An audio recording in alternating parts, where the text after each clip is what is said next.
Have you ever just sat down and looked at your life and said, if I could change this one thing, how my life would be so much different, probably even so much better?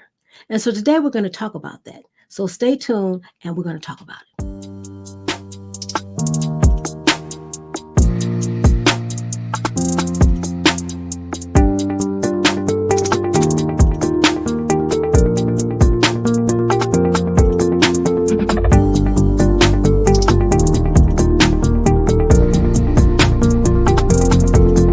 So thank you so much for coming once again to my YouTube channel, Ask Lois the Relatable Therapist. My name is Lois Goodall, and Happy New Year to everyone. And I just want to thank those of you who have joined the channel. I don't take it for granted. I thank you so much for finding value to the point that you subscribe to this channel.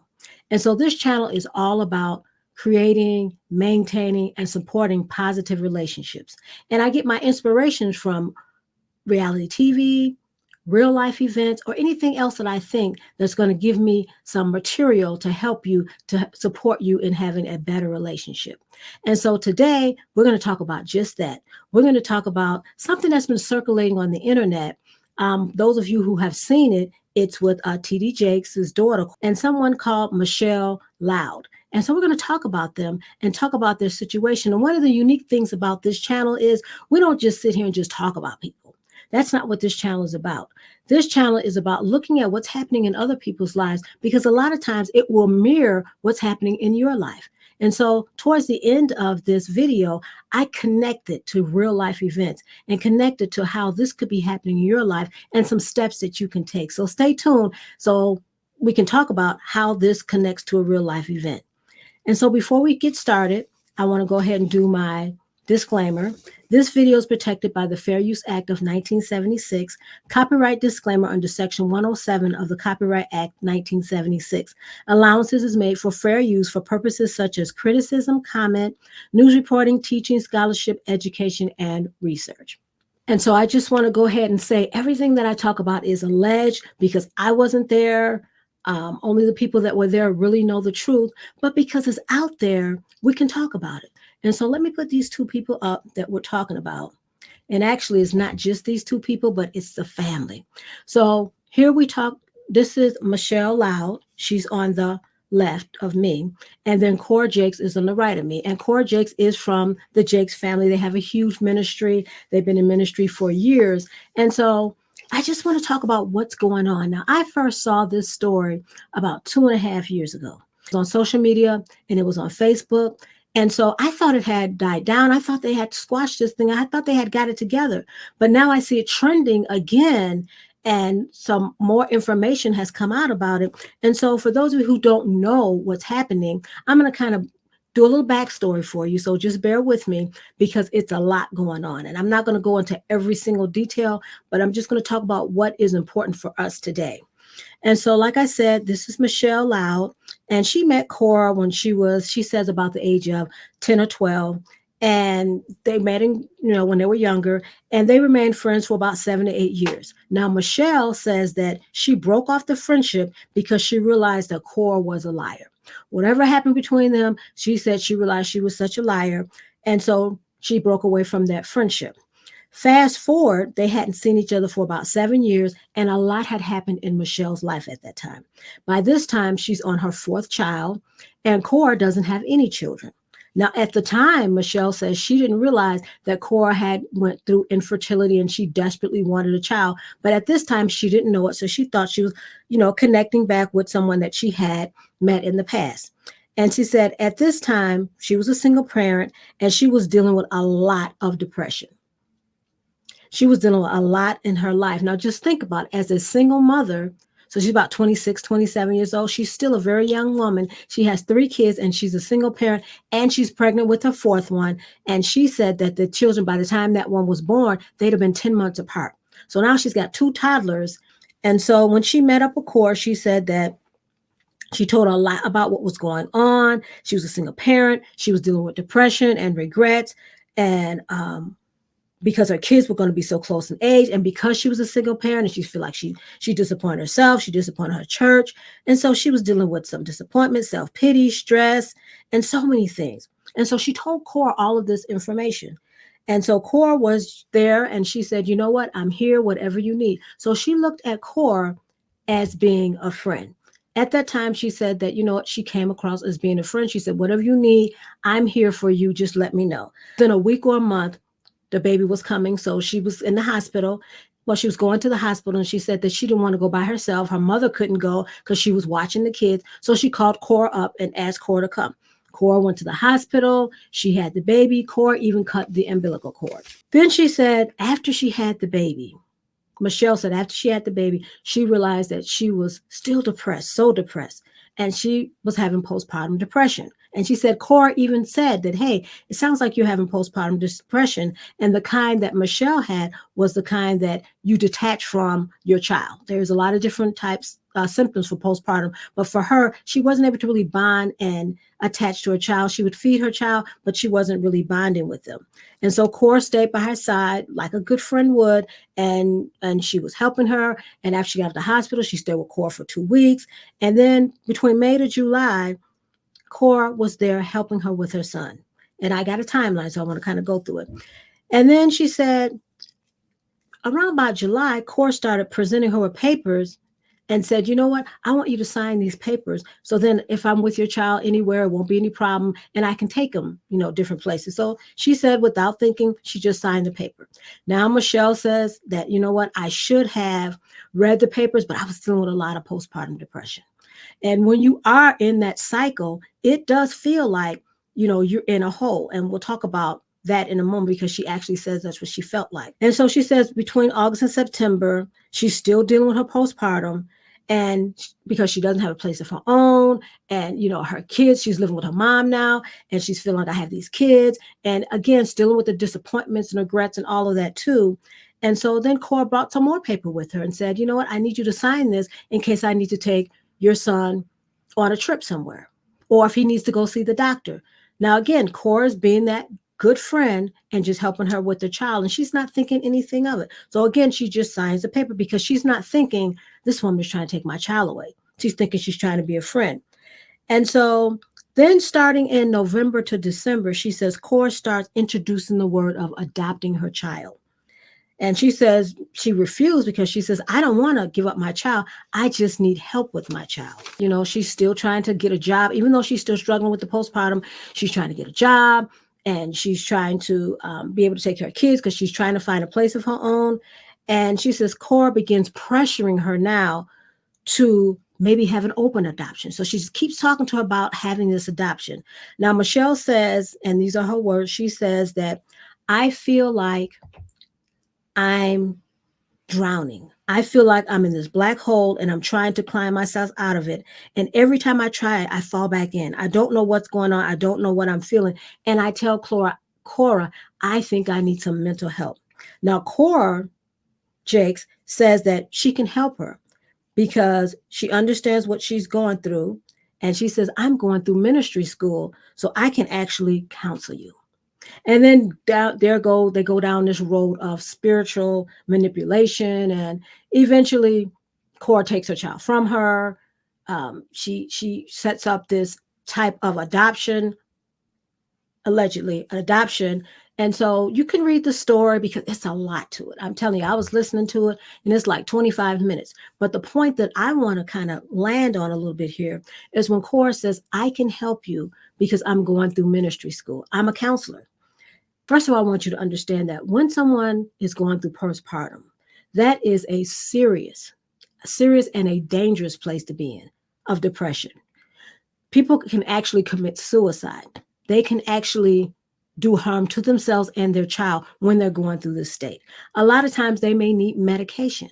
As a therapist, when I heard the words, I feel like I'm in a black hole. I feel like I can't get out. I feel like I keep falling back.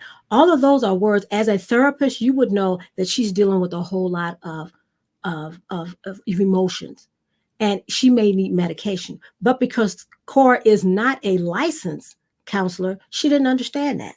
She didn't understand she needs treatment of psychotherapy and possibly antidepressants to help her with her depression because it could get worse.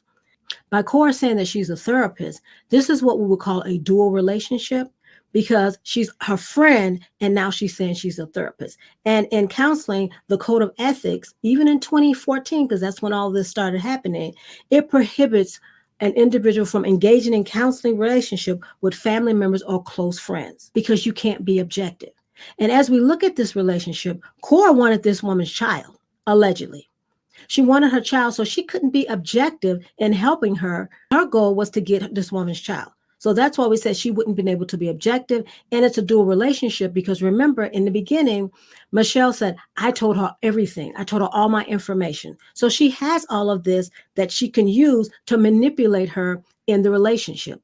And of course, if you follow this, she did use manipulation, spiritual manipulation. She started telling her things about how God wanted her to have the baby for her. And she gave birth, but she really gave birth so Cora could be the mother. And it's just a lot of manipulation. I don't know if it's true or not. Again, I wasn't there. I'm just dealing with the fact that she said she was a therapist and she wasn't in the role of a therapist. Because if you are a therapist, you have to remain unbiased. She couldn't remain unbiased because she wanted this woman's child. She did more harm than good in trying to counsel this woman. She did more harm because she didn't know what she was doing. As a therapist, you have to know your area of expertise. You have to know your limitations. And just because you're in ministry and you say you're going to ministry, that doesn't mean you know everything about therapy, everything about counseling. I'm a therapist and I know that I don't know everything about counseling. So when I look at this case, when I hear about this, I say that she was failed on so many areas, so many areas. Besides the fact that her child was taken away from her, which is a biggie. And just thinking about that as a mother, I know how it would feel to have your child taken from you. This woman has been trying for over 2.5 years that I know of on social media trying to get her child back. She says she's tried to get her child back within a year after signing the papers that were not legally signed. And so she's been trying to get her child back. And so now I think the child he has to be like 7, 8, something like that. Now years have went by. The bonding that she would have had with her child is not there. And so now the child probably would have to go, the child would have to go to therapy if they found out that Cora did do something illegally and this is not really his mom and the rights were taken away. And so it's just a big mess that has to be sorted through. And so I pray that they get that sorted through because everyone's going to have some type of counseling. The mom's going to have counseling because she's went through, this is a traumatic experience for her trying to get her child back. The child's going to have counseling because he's pulled away from the only mother that he's known as he got older. And then Cora, she's probably going to, because she called herself his mom and she wasn't really his mom. She was like a surrogate mom. So it's just they're going to have counseling. So what does this have to do with you? Because like I said, you might not be in that situation, but you might be in a situation where you say, you know what, I have some issues going on. And a lot of times what people like to do, they like to ask their friends, their cousins, even the pastor. And again, there's nothing wrong with going to your pastor, getting prayer, but to know the limitations. The reason why therapists have to go through training, the reason why we have to go through 3,000 hours before we actually get our LCPC, which is a licensed clinical professional counselor, there's reasons why we have to do continuing education because we have to stay abreast of what's going on, the latest trends, the latest techniques. We have to know all of that, the theories. And so when you have people that don't understand that and they're thinking because they're good at communicating with people, they're good at talking to people, oh, I can counsel because I'm good at talking to people. People listen to me. I've actually heard people say that. I'm good at counseling because people listen to me. That just means that you probably can give some good advice. But advice and counseling are two different things. And so if you're going through that where you feel like, you know what, I'm going through something. I need to be able to talk to someone. Don't just go to your girlfriend, your guy friend, your family members. You need to talk to someone because there might be something deeper going on. As in this case with Michelle Loud, there was something deeper going on. And now, because that issue wasn't dealt with, now she has a deeper issue going on. I wanted to kind of talk about that issue because it's out there and it's going viral. And I know people are tearing down Cora and, oh, she took this woman's child. I don't know what happened. All I know is what this woman is saying about her postpartum depression. That is as a reality that she probably had postpartum depression. Sounds like there's more to this story, and hopefully they'll get into court and they'll figure it out and they'll figure out what's going on. But the main point I want to stress is if you're going through something, and I know in the African American culture that there still is a stigma around counseling, as if because you go to counseling, that means you're crazy. That doesn't mean you're crazy. I have a lot of clients that talk to me just so they can get a different perspective. Because sometimes you can't talk to family members. Sometimes you can't talk to people that know your business because they'll put it out in the streets. So you talk to a counselor that keeps things confidential. And that's another reason why Cora broke the code of ethics. You're not supposed to talk about what goes on in a counseling session. She told her mother and her father. They all knew what was going on. The family knew what was going on. That's an ethical, that's a code of ethics bridge. That could get your license taken away. And so when you're talking to somebody, make sure this person is a licensed counselor, not just somebody that says, oh, I can help you. Because as you can see, she didn't end up helping her. She ended up doing more harm. And so if you've been through this or just tell me your thoughts. Tell me your thoughts about this. What do you think about this whole situation? About, if you're needing some help. And I love the comments that I'm getting, but just tell me what your experiences have been. Now, I've written a book. It's called Workplace Serenity Journal, and it's available on Amazon. And this Workplace Serenity Journal is very good because it helps you if you're stressed. It's a 60-day workplace journal, and it'll help transform your life because it helps you become aware of what you're thinking, of what you're feeling, of what you're doing. And if you just devote a few minutes each day to this journal, it will help you discover your stress triggers, and it will help you give insight into how to change those stressful moments, stressful days. And so it's on Amazon, and I'll put the link down below. And yeah, workplace journal. And what I like about this is it's prompts. It's prompts to help you with each day. It actually has the days. I don't know if you can see this because it's kind of, so this is day 8 and it goes up to 60 days. Even though it says a 60-day prompt, it's actually 120 days because it's for the morning and it's for the evening. And so it gives you a prompt of what to do in the morning. And this one is day 28. It's called time management. And this is for the morning. Managing your time better can reduce your likelihood of experiencing burnout. Write down 3 mental health techniques to improve your time management. And some examples are to make a plan. If you make a plan, that will improve your chances of not having burnout because you have a schedule, because you've scheduled what you're going to do. You could break down tasks. A lot of times we get overwhelmed because we look at things as a bigger picture, but if we break down tasks, it's easier to manage. Or sometimes you can start early in the day. Sometimes we're rushing instead of making a plan, set things out, start off early in the day, and then you're not rushing in traffic. So that would be like an example of mindful time management. And then in the evening, what you do is reflect on what you did in the morning. So now, mindful time management in the evening. Write about your approach to time management. How did mindful planning and prioritizing alleviate workplace stress or stress in your life and help you focus on what truly matters? So you're going to reflect on what you did and you're going to see how did that help you. So this, like I said, it's on Amazon. Got a lot of good feedback from it. It's called Workplace Serenity Journal, 60-day prompts for inner peace and stressful work days. So I wrote this journal with the prayer in mind. God grant me the serenity, which is the peace, to accept the things I cannot change, the courage to change the things I can, and the wisdom to know the difference. Because sometimes the reason why we have a lot of stress is because we don't know what things we can and what things we cannot change. So go ahead and order it. Like I said, it's on Amazon. And go ahead and subscribe to this channel, like and share, because this channel is all about relationship building, positive relationship building. And I have more videos that I've shared. And here's another one that I've shared with you that's going to help you on the road to building positive relationships.